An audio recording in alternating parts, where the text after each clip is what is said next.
प्रिय संस्कृत मित्राणि नमः संस्कृताय। मैं संदीप कुमार मिश्रा आप सभी का अपने YouTube channel learning in cool वे पर हार्दिक स्वागत करता हूँ। हम पढ़ रहे हैं समास। पिछली वीडियो में हम सभी ने समास के विभिन्न परिभाषाएं श्लोक के माध्यम से जाना था। जैसे हमने जाना था सम सनम समासः, हमने जाना था अनेक पदानाम एक पदी भवनम समासः, अनेक पदानाम एक पदी भवनम समासः, अनेक पदों का मिल करके एक पद हो जाना समास कहलाता है। हम सभी ने समास का प्रयोग किन स्थितियों में कराया जाता है, कैसे होते हैं, सभी को पिछली क्लास में जाना था। आज कुछ हम जानेंगे समास के बारे में। समास करने के कुछ नियम बताए गए हैं।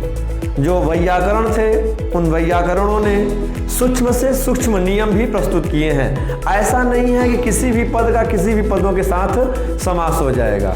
समास कुछ निश्चित पदों के ही साथ होता है। तो हम जानते हैं, जैसे एक उदाहरण के माध्यम से हम देखेंगे।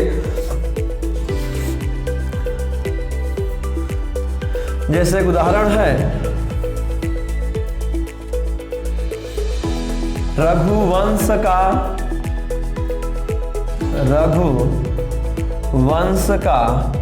लेखक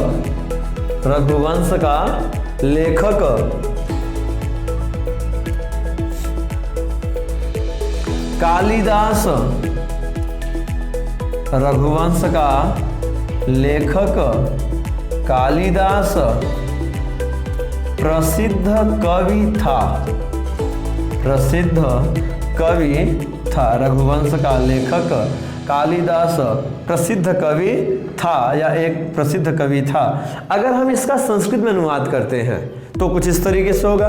रघुवंश का लेखक तो हो जाएगा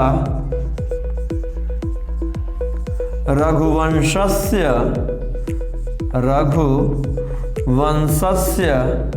लेखकः रघुवंशस्य लेखकः कालिदासः। एक प्रसिद्ध, अगर एक प्रसिद्ध तो केवल प्रसिद्ध है तो लिखेंगे प्रसिद्धः कवि आसीत्, प्रसिद्धः कवि आसीत्। रघुवंशस्य लेखकः कालिदासः एकः प्रसिद्धः कवि आसीत्। अगर हम इसको समास कर दें इसका, अब देखिए समास क्या होता है। समास निश्चित पदों का निश्चित पद के साथ। जैसे देखिए, अब रघुवंश लेखक कालिदास, ये एक ही है। जो रघुवंश का लेखक है वही कालिदास है, जो रघुवंश का लेखक है वही कालिदास है। तो अब देखिए यहाँ पर हम पढ़ते क्या है, विभक्ति लुप्यते यत्र। देखिए यहाँ पर हमें इसका विभक्ति क्या हो जाएगा, गायब कर देगा, विभक्ति हटा देगा। तो विभक्ति यहाँ देखिए कौन सी विभक्ति लगी है, षष्ठी विभक्ति लगी है। तो हमें इसमें से क्या करना है, विभक्ति को हटा देना है। तो जब हम विभक्ति हटाएंगे तो हो जाएगा रघुवंश लेखक। अब इसमें से प्रथमा विभक्ति क्या लोप हो जाएगा, लेखक। अब केवल अंतिम वाले पद में विभक्ति रह जाएगी, कालिदासः।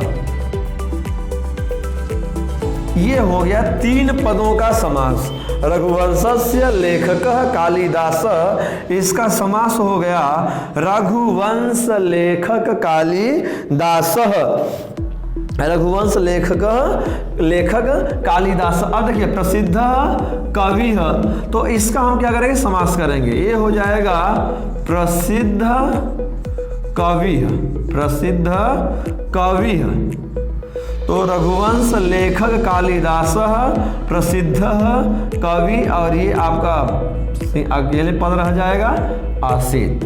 तो रघुवंश लेखक कालिदास प्रसिद्ध कवि आसीत्। तो ये होते हैं समास। देखिए समास अनेक पदानाम, देखिए यहाँ पे अनेक पद हैं, 1 2 3। तो 3 पदों का क्या हो गया है, एक साथ जुड़ाव हो गया है, एक साथ जुड़ गए हैं। तो इस प्रकार से 3 पदों का जुड़ करके एक समास हुआ है रघुवंश लेखक कालिदास था, रघुवंशस्य लेखकः कालिदासः। तो ये तो होते हैं आपके समास।